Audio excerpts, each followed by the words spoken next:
Well, in terms of geography, we actually have lots of methods of blurring data or combining multiple years of data.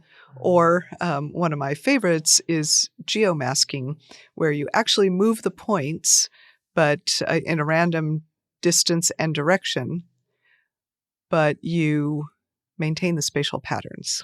You still have to have enough observations for that, but it gives you a little more leeway than simply up-aggregating everything.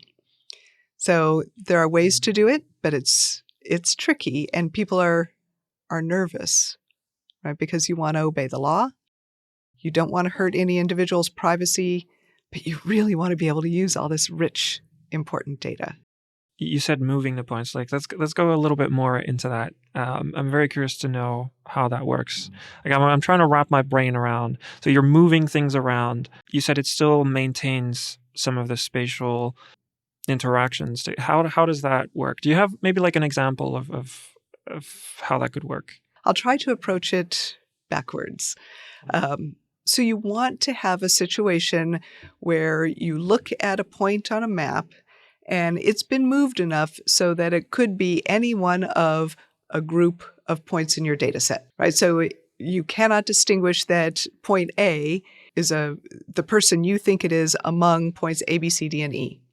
A lot of people like to have at least 5 different neighbors that the point could be. If you work backwards from that, that will help you to determine the distance you're going to have to move points in order to make that happen. We do something called a donut method.